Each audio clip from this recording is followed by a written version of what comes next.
guys, morning. Good morning, sir. Good morning, sir.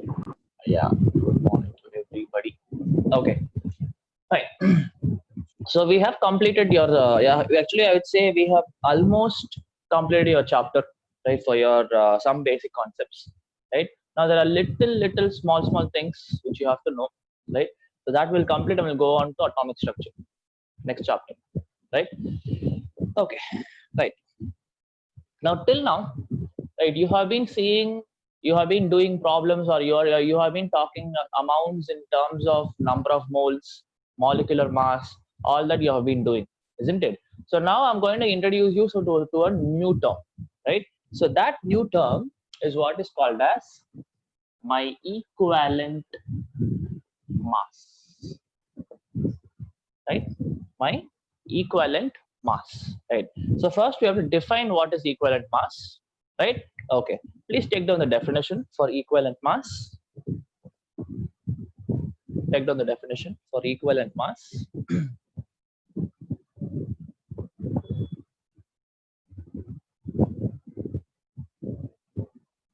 Okay, it is the mass of the element. It is the mass of the element required. It is the mass of the element required to react with.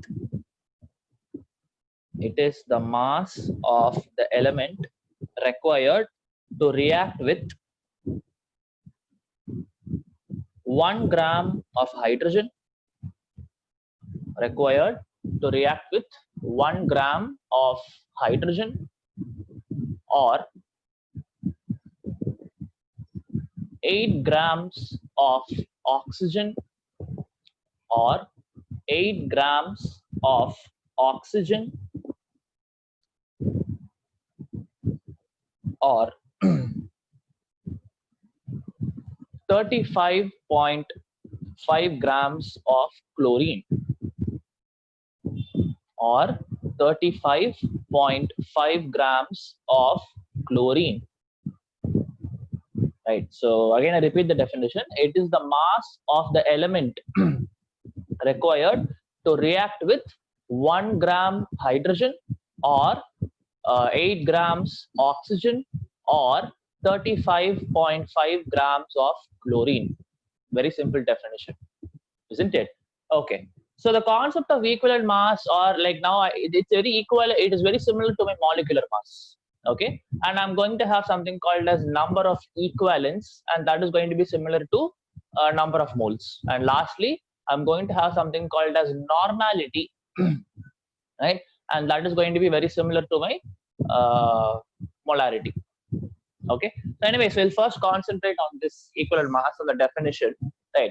For example, right, so we are speaking about elements here, right? So certain elements, the equivalent mass and the molecular mass will be same, and for certain elements it will not be same, right? But still I will be able to calculate the equivalent mass of that particular element from its molecular mass itself, right? So that we'll see later. There is a formula by which you will be able to find it out, right? You will be able to find what is the equivalent mass of an element from its molecular mass or atomic mass. That I'll be able to find out. But if I follow this definition, let me do it. Okay, say for example, I have aluminium oxide, Al2O3.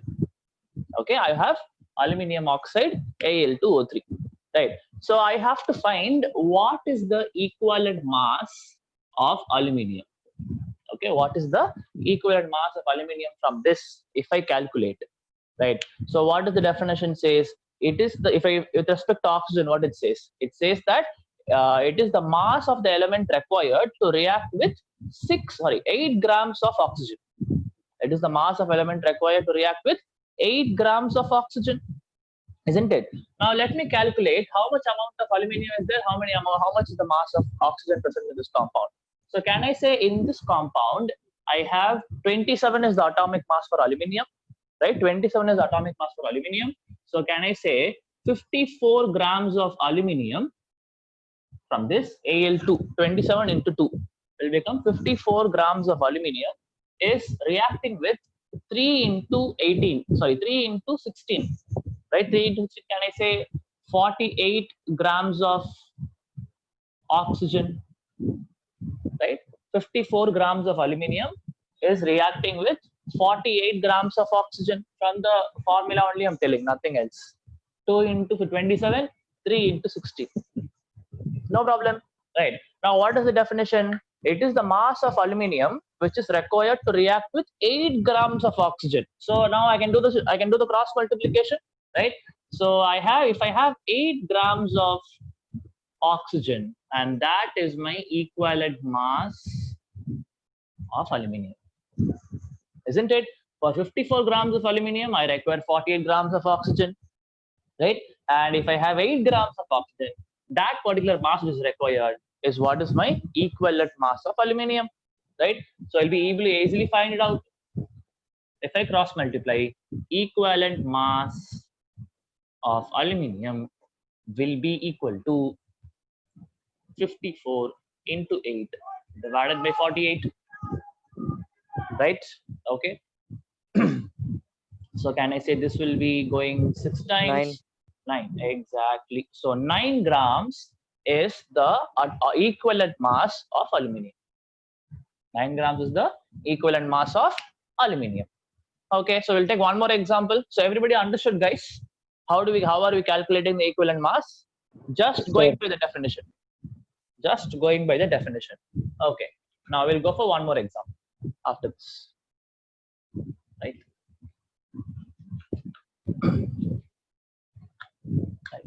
Say I have MgCl2. I have MgCl2. Now I have to calculate what is the equivalent mass of magnesium from this. What is the equivalent mass of magnesium from this? Right. Okay. So let me do it. Same thing I'll be able to do. So if you have taken this down, I can drop this part. Yes, sir. Okay. Right. Now same thing we'll do. Right. So I have only one magnesium. So can I say 24 is the atomic mass of magnesium? 24 grams of magnesium is reacting with 35.5 into 2. So can I say 71 grams of chlorine? Right. Now what is the definition saying? The definition is saying that it is the mass of element required to react with 35.5 grams of chlorine. Correct. It is the mass of element required to react with 35.5 grams of chlorine. So if for 35.5 grams of chlorine, that would be the equivalent mass of magnesium, right? So I can easily say equivalent mass of Mg would be equal to 54 into 35.5 divided by 40. 12. Correct. So it will be, so this will go by 2 times and this will be 12 grams. So 12 grams is the equivalent mass of magnesium. Okay. Now this on all we are finding out just by the definition. Right. Now I told you that there'll be a formula by which you'll be able to directly find out instead of doing all this. Right. I will be able to directly find out what will be the equivalent mass of a particular substance. Right. So what is the problem with the definition is that definition will work only for elements. That definition will work only for elements. Say if I have a compound or if I have an ion, right? So those times I will not be able to find out like this. I have to go for the formula, right? Okay, so that we'll see. Okay, sorry, I think someone would have been taken down. Equivalent mass of magnesium, right? Give you 1 minute, take it down, and move on.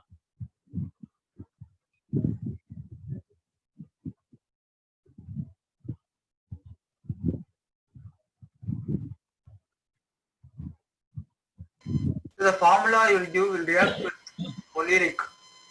Sir, where can we use your formula, sir? Yeah, coming. Wait. We'll be able to, yeah, anywhere you'll be able to use the formula. Anywhere.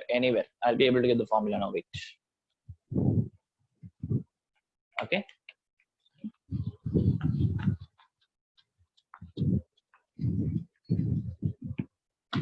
Okay, so now I'm going to give you the formula. Equivalent mass is equal to molecular mass, or I would say molar mass. Molar mass can either be atomic mass or it can be molecular mass. So molar mass divided by something called as N factor. This is a very simple formula, right? Molar mass is equal to, equivalent mass is equal to molar mass divided by something called as N factor. This is just a integer. This N factor is going to be the integer. Molecular mass, you know how to calculate it, isn't it? Okay. Now this N factor here is going to be different for different kinds of substances, right? So we'll list out what are all the different kinds of substances I have, and accordingly what will be the N factor, right? Say first, if I have elements, right? If I have elements, their N factor is basically their valency. For elements, their N factor is valency.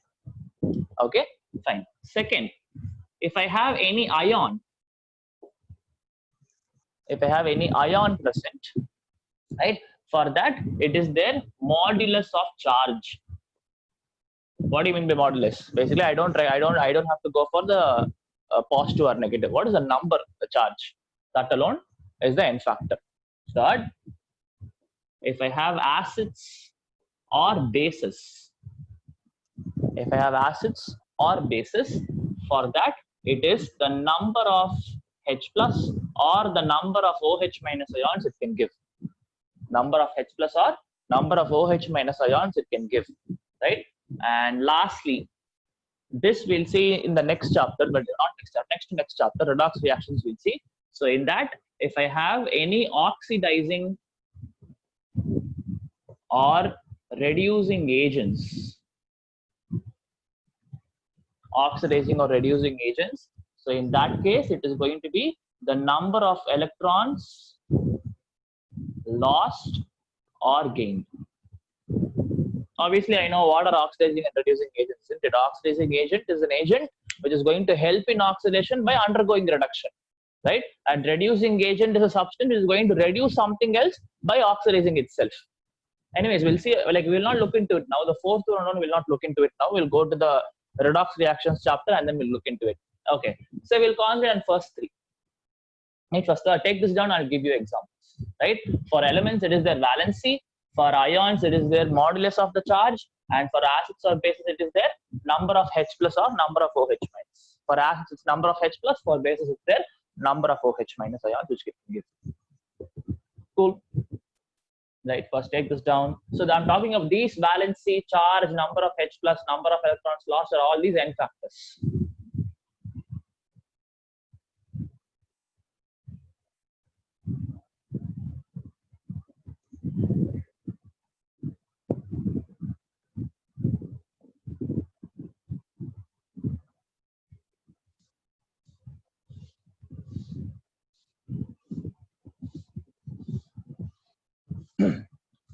Okay, now we'll take some examples. Right, so we'll take we'll take elements, right? And then we already took two examples. We found out the equivalent mass of aluminium to be 9 grams, right? And we found out the equivalent mass of magnesium to be 12 grams, isn't it? So if I use the formula, we'll check whether I'm getting the same answer.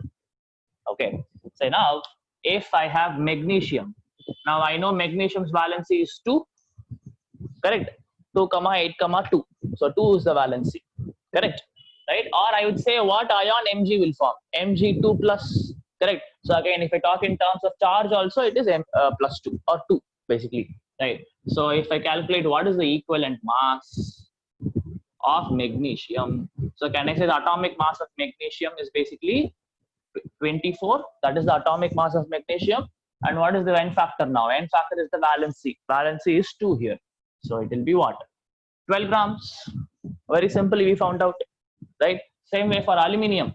If I calculate, 27 is the atomic mass or molecular. 27 is the atomic mass, right? What is the valency of aluminium, or what is the ion that aluminium forms? Al3 plus, right? So here divided by 3 becomes 9 grams, right? So easily you will be able to find it out, whatever is the molecular, equivalent mass of the element. right? So we'll take the other example, like we'll take the acids or bases, right?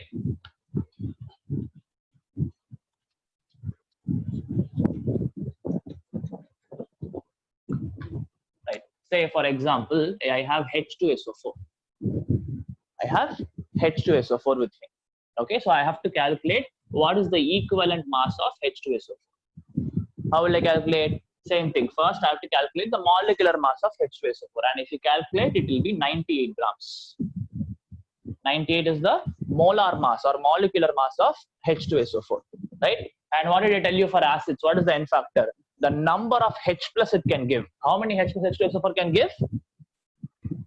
Guys, how many H plus ions H2SO4 can give?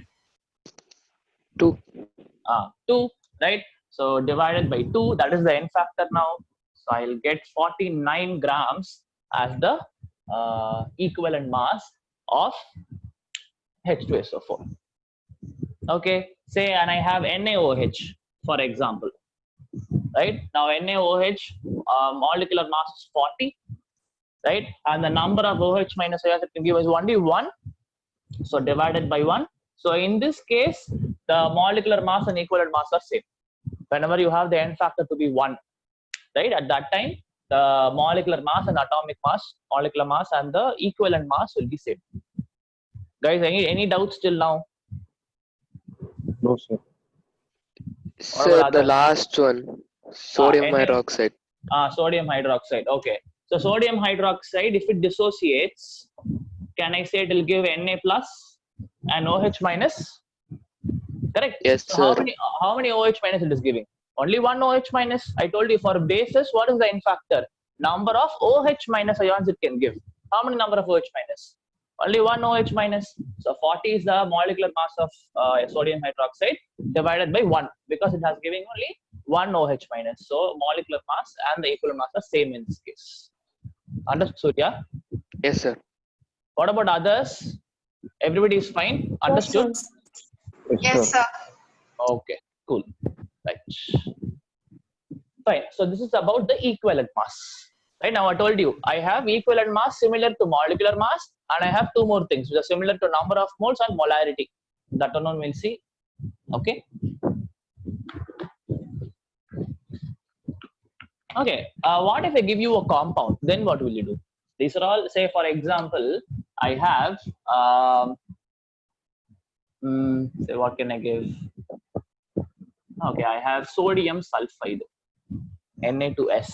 I have, and I have to calculate what is the equivalent mass of sodium sulfide, right? So in this case, what will you do is I have two elements, isn't it? I have two elements here, or I would say two ions are there, right? What are the ions present here? Can I say Na plus ion and S2 minus ion are the ions present here? Correct. So what you do is you calculate the equivalent mass of Na plus, you calculate the equivalent mass of H2 minus, and then add it. That will be the equivalent mass of sodium sulfide. So if at all I want to calculate, so equivalent mass of Na plus equivalent mass of S2 minus is what is the equivalent mass of Na2S. Right, so equivalent mass of Na plus, can I say it will be 23, which is the atomic mass of sodium, and what is the charge? Charge is 1, so 23 divided by 1, right? Plus sulfur's atomic mass is 32, and what is the charge here? 2, right? So 20. So can I say this will become 16? Right, so 23 plus 16 will be the equivalent mass of Na2S. Like this, we'll be able to find the equivalent mass of compounds also. Just take whatever the ions are there present, and then just add them. Add the equivalent mass of both the ions. So therefore, magnesium also we can calculate it to this method, right? Yeah, we can. We did, right? We did know, like magnesium's atomic mass was 24. Right, what was the N factor? Mg 2 plus it forms. So N factor is 2, 24 divided by 2 will become 12. That we did, right? Okay. For any element, for any compound, we'll be able to use this term, N factor, easily. Okay, fine, done. Now we'll go for the next concept in this itself, and that is my number of equivalents. Number of equivalents, right? So this number of equivalents is very, very similar to number of moles. How do we have molecular mass and equivalent mass? I have number of equivalents and number of moles to be very similar. Okay, fine. So how do you calculate number of equivalents? Exactly the way you calculate your number of moles, except that in number of moles I have given mass by molecular mass. In this case, it is going to be given mass by equivalent mass. That is the only difference. So number of equivalents is equal to given mass divided by equivalent mass. And I know how to calculate the equivalent mass. Okay, this is the formula which you have to remember. Very, very similar number of moles. Given mass by molecular mass there, here it is going to be given mass by equivalent mass. Done. Okay, now lastly, I have one more, which is going to talk about the concentration in terms of number of equivalents, right? Just like I have molarity, here I'm going to have something called as normality. N. Okay, normality, it is denoted by the letter capital N, right? Now normality, now what is the molarity formula? Number of moles divided by volume. Now here number of moles, instead of number of moles, I'm going to have number of equivalents. So that will be equal to number of equivalents divided by volume of solution in ml into 1000. That is the molecular, sorry, that is the formula for normality, right? So the thing is, you will not see any of this in your NCERT textbooks, right? But in your practicals, you will be using this term normality, right? Normality will be using. Okay, in your practicals, if you go, they will, okay, well, I'll tell you how are you going to use it. If you go for titration, yesterday, sorry, before class we saw titration, isn't it? Right? So titrations, normality will be used. The concentration will be used in terms, if you can remember, I gave you the question in terms of molarity, 200 ml of 0.5 m NaOH, something like that I gave, but it can be asked in terms of normality also, right? But other things will not be given. Other thing will not even use in your NCERT. But if you go for JEE mains and say NEET and all, yes, it is important. But anyways, we will not go into it, right? Okay, so number of equivalents by volume of solution into 1000. Okay, now the question is, if I have everything sorted out with in case of your mole concept, why are we even going for this equivalent concept? Why are we finding about equivalent mass? Why are we studying about equivalence? Why are we studying about normality? The simple answer is for mole concept, for you to do stoichiometry in terms of mole concept, right? You actually need to have the balanced chemical equation, isn't it? If you don't have the balanced chemical equation, there is no point in doing your calculations according to mole concept, isn't it? But if I use equivalent concept, right? If I use equivalent concept, you don't require the balanced chemical equation. Even if you have the skeletal equation, it is enough for me to find the for me to do the stoichiometry, right? For example,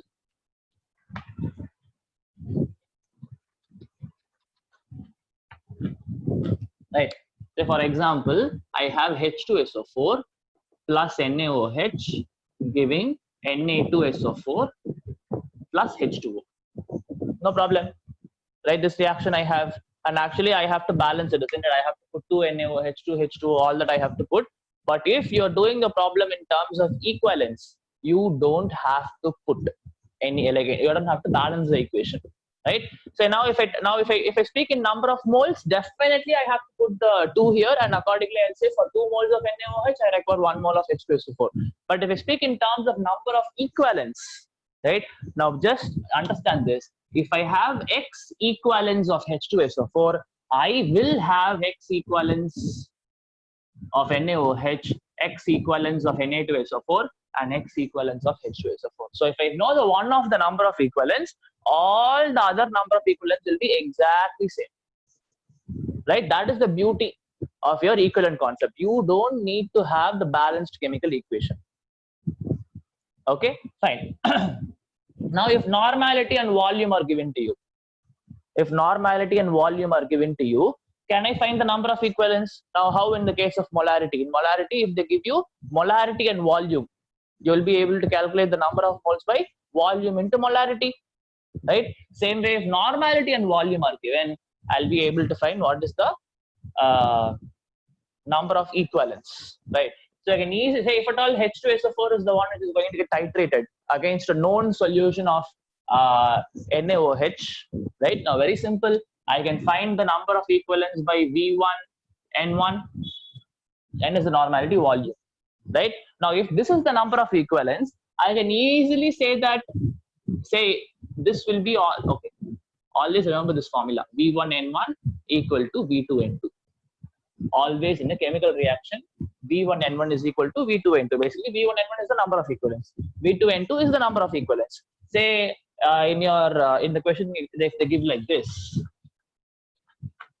200 ml of 1N NaOH, right? 200 ml of 1N NaOH was required, right, to react with 100 ml of, I have to find the normality, XnH2SO4 solution, right? 100 ml of XnH2SO4 solution, right? Now I have to find the normality. What will you do? Just use this formula. So what will happen? 200 into 1, V1N1 equal to 100 into X, right? So what will be the X value? X will be 2N. Very simply, I'll be able to find what is the normality, right? And from normality, you can calculate the molarity also. Now I'm going to give you another formula connecting normality and molarity, right? So remember, normality is equal to molarity into the N factor. Again, a very useful formula, right? Normality is equal to molarity of the particular substance into the N factor. You know how to calculate the N factor. Okay, normality is equal to molarity into the N factor, right? So like there can be, we can do problems on this, but nobody's going to ask you problems in your theory part. Problem, like the only place where you'll be using this in your practicals. Okay, but anyways, knowing something extra is always not bad, isn't it? It's always good to know something extra, right? So yeah, that's it. That is about the chapter, right? So any doubts, guys, till now? Is there anything which you want me to explain again from this chapter? Molarity. Molarity. Sorry?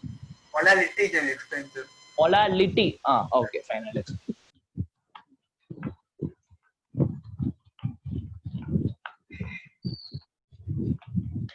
Okay, so molarity.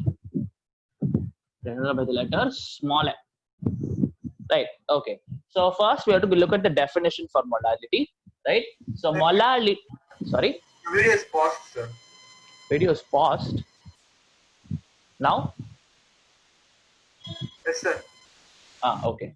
So molarity. First we'll see the definition. Okay. So molarity. How do we define it? It is the mass. Sorry. Number of moles of solute present in 1 kg of solvent. 1 kg of solvent. Very, very important. Number of moles of solute present in 1 kg of solvent. Right.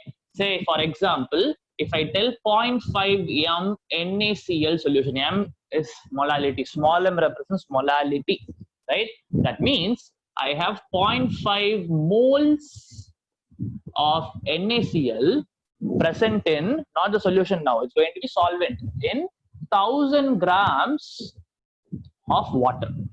This is what we need to understand, right? 0.5 moles of NaCl present in 1000 grams of water, because I told you number of moles will present in 1 kg of solvent, right?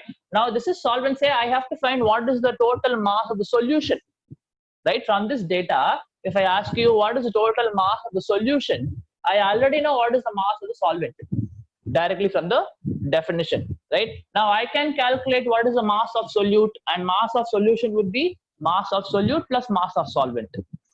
isn't it? Mass of solute plus mass of solvent is what is going to give me mass of solution, isn't it? So I can easily say, now if I want to calculate what is the mass of solution from this, now mass of solute, can I say it will be 0.5 into 58.5? Now this is mass of NaCl, solute. 0.5 moles into the molecular mass of solute. Plus, what is the mass of solvent? 1000, right? So that is what, this whatever you calculate will be the mass of the solution from this. Okay. Now, this is by the definition. Now, if I can give you the formula for molality, small m molality is equal to number of moles of solute divided by mass of solvent, and if it is in grams, I have to put 1000. That's it. That is what is molality. Understood? Surya? Surya only asked, right?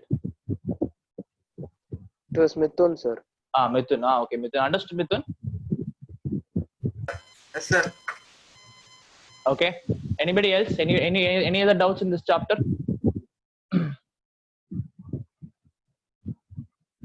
Did you start solving? I think I gave you a homework, isn't it? I asked you to solve the first 5 questions of your NCERT book back exercise. How many of you solved? Yes, sir. Okay, Bhavadarani. Did you find it easy, Bhavadarani? Yes, sir. Okay. What about others? Did you even try? Did you even download the book? I tried, sir. You tried? Was it easy? Were you finding it easy, Kanna? Yes, sir.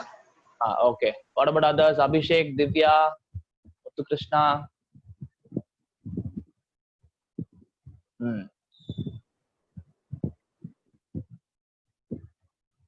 Okay. So if at all you didn't try, please try today. You can actually solve every question now. All the questions in your NCERT book bag, you will be able to solve. Right? So please don't wait for your school to tell you. Right? You must be ahead of your school always. Right? So yesterday, yesterday most of you told that your school is starting. Right? So did they teach anything? Did they teach this chapter? Sir, basic concepts of chemistry they taught. They started, sir. They started, and did you find it, you would have found it very easy, isn't it? She was teaching some element classification, that sir. Element classification. Yes, sir. Element classification, but that and all will come in periodic table. Why are they teaching it here? Okay, so for all of you are from the same school. Yes, sir. Yes, All sir. of you are from the Yes, same sir. school. Oh my God. Okay, then I will not have any further feedbacks. Okay, cool, no problem.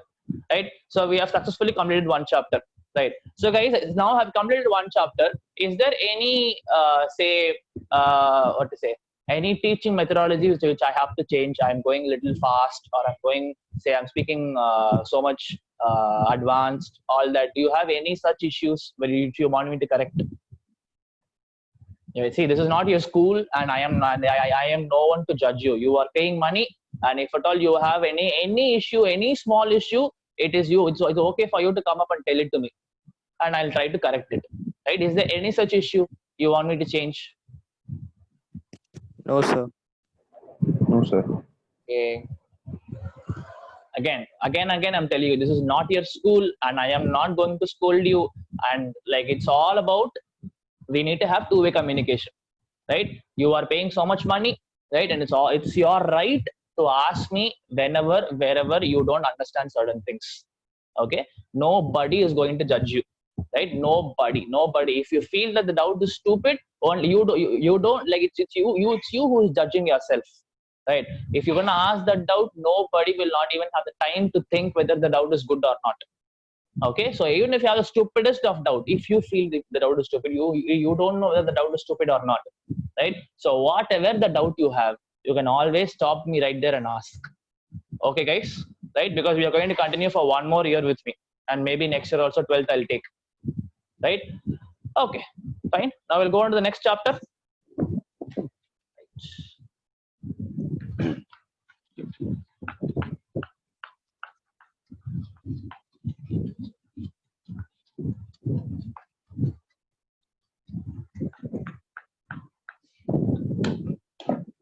Right. So next chapter is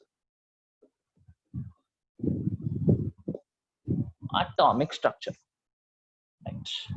So you already have, I would say, all the basic ideas required from your 9th class. Right. Now tell me, what and all are the theories of atoms you know already? Just give me a list. Who are all the scientists who gave theories, or what are the theories' name, or what are the atomic models which you already know? Tell me. We'll see how many of you remember from 9th class.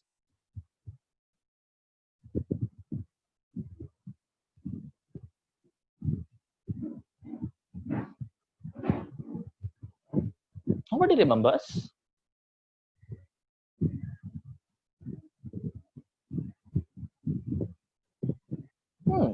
If I tell you one name, then you will be able to say Dalton's atomic theory. Rutherford. Okay, good. Rutherford. Bohr's model.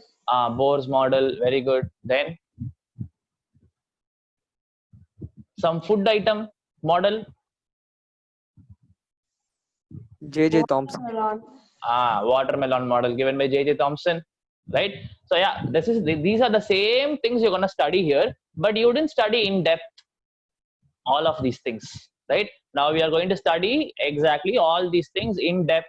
How exactly they found out? What are the numbers? Like say, what is the history behind all this, right? So that is what we are going. And now, what are the new developments? Now now you are not using any of those theories. Whatever the theories which you told me now, right? The theories we are not using at all now. Yeah, we have been taking some inputs from those, and now we have a new theory with us, right? So that theory we'll see, right? And how we are going to interpret all those. Basically, this is going to be a history chapter, right? History of chemistry, history of atoms. This is what we are going to study, right from your Dalton's atomic theory. Now we have something called as quantum theory. Quantum theory, okay, quantum theory, right? So all that we are going to study, okay? And this is one of the most interesting chapters in 11th chemistry, okay? Fine. Now, will you believe that the first guy to even speak about atoms spoke about it even before Christ was born? Even basically, what do you mean Christ was born? Before Christ, BC, right? There was a guy in before so many years before Christ, right? And that was the guy who actually spoke about atoms. Will you believe it? And one more thing, will you believe that that particular guy who spoke about atoms in BCs was an Indian? Yes, that is exactly what it is, right? Even when I first heard this information, I was like, wow, right?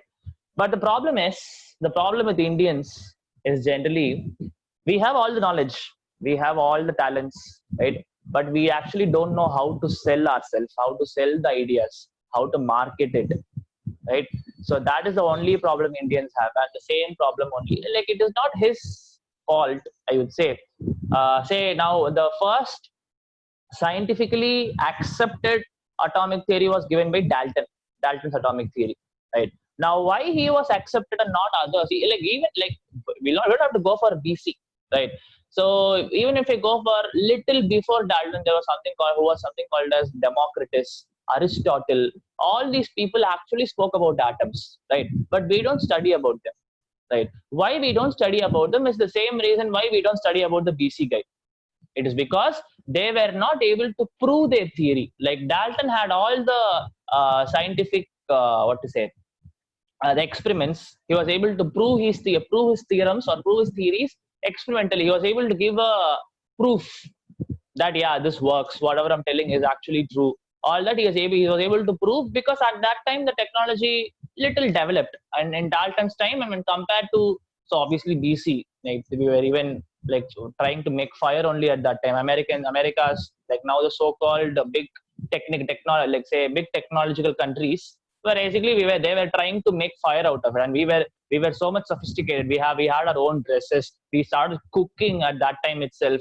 So anyways, so the thing is, at those times the technology or say the scientific developments were not that much, and that is why these people were not able to prove exactly what they're trying to say. But Dalton is the first guy, right, who actually proved his theories, and that is why we accept Dalton as the first man to speak about theory. I mean, speak about atoms, right? And his theory is widely accepted, And again, we know that his theory was again disrupted because of so many flaws and all that, isn't it? Okay, so you want to know who's that guy who spoke about, what is the name of that guy who spoke about atoms in BC? Right, so that guy's name is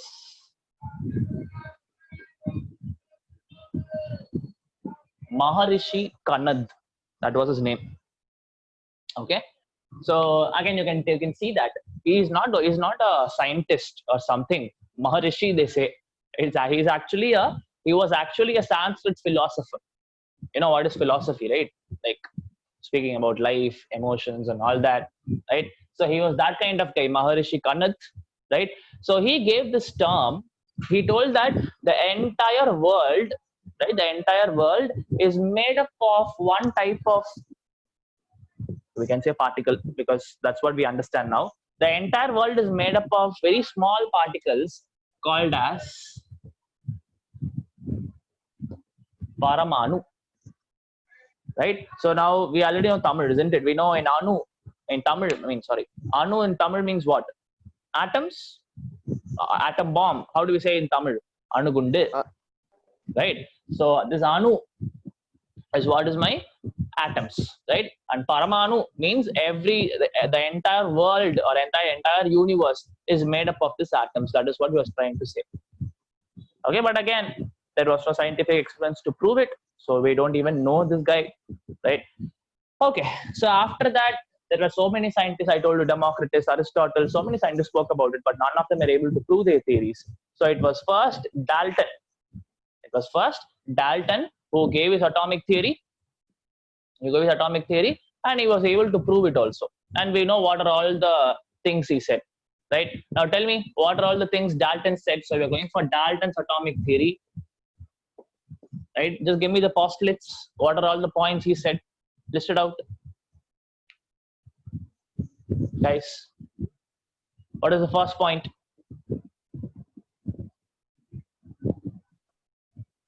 Forgot, sir. Forgot.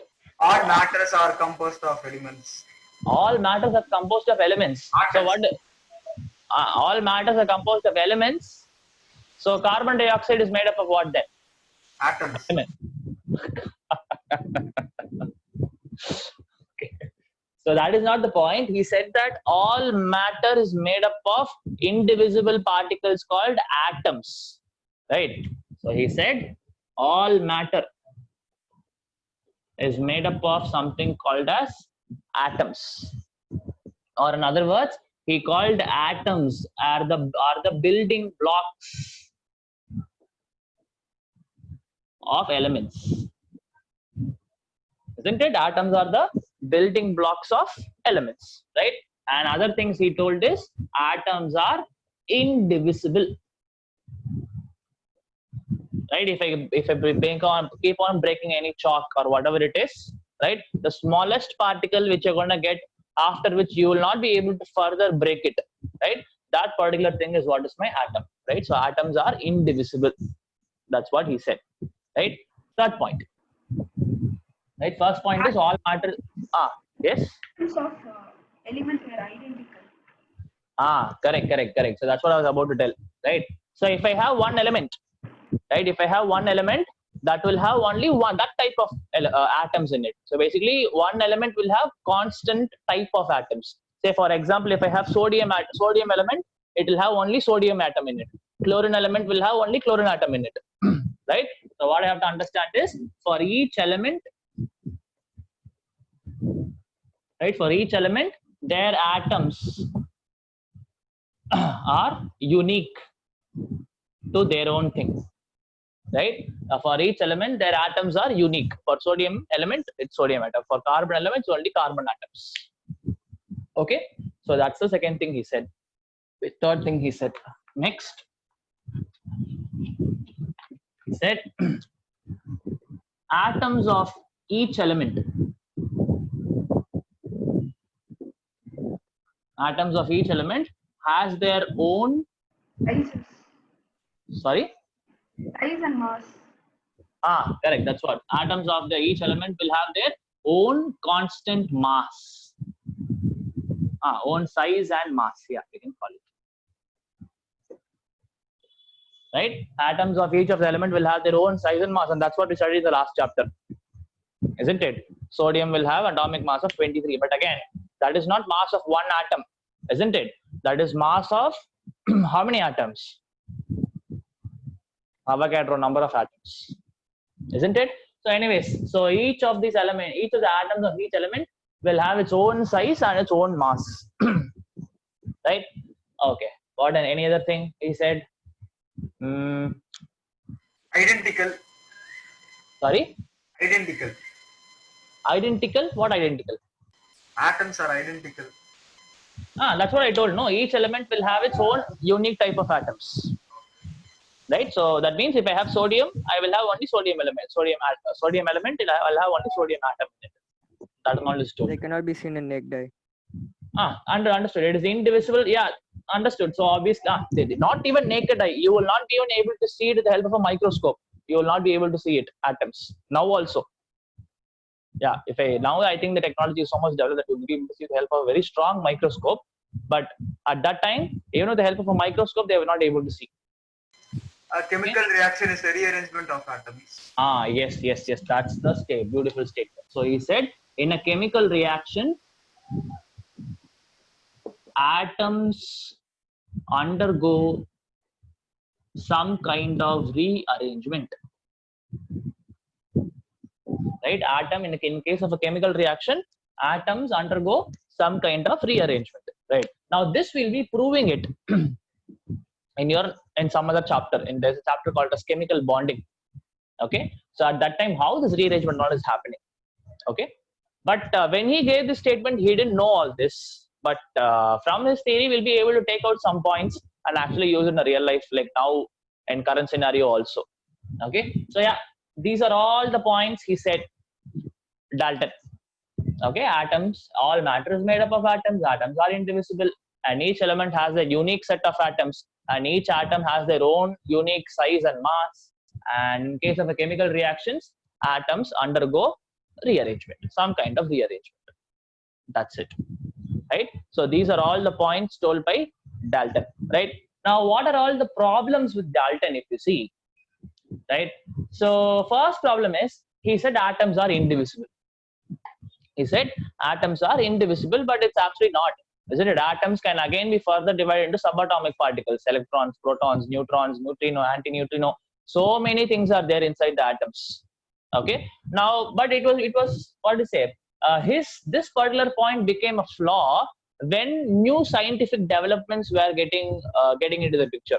Basically, his theory was disproved when Thomson discovered electrons. Right, and after that, Goldstein discovered protons. All that year, Rutherford discovered nucleus.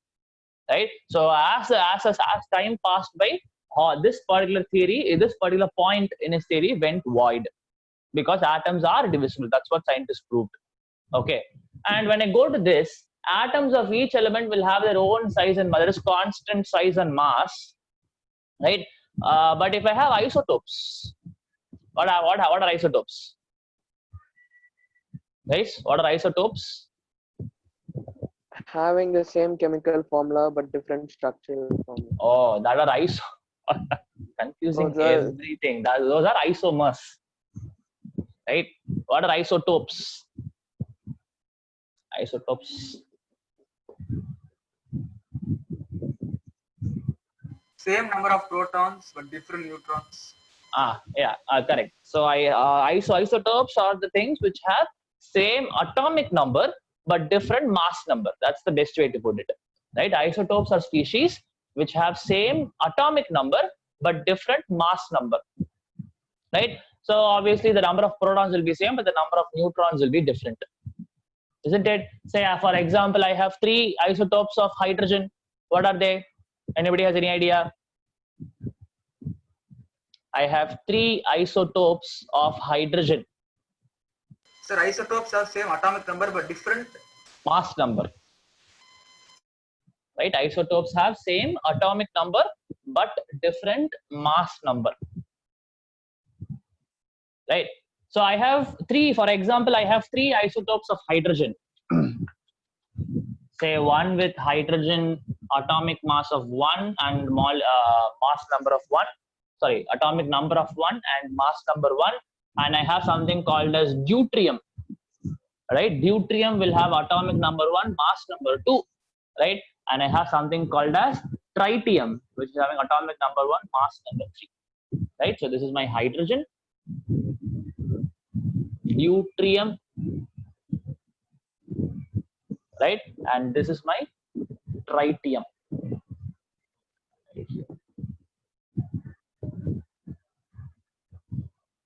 Right? So all these three are basically the isotopes of hydrogen, right? Hydrogen with atomic mass 1, sorry, atomic number 1, atomic mass number 1, mass number 2, and mass number 3. You can see that all of them have same atomic number, but different mass number. Okay.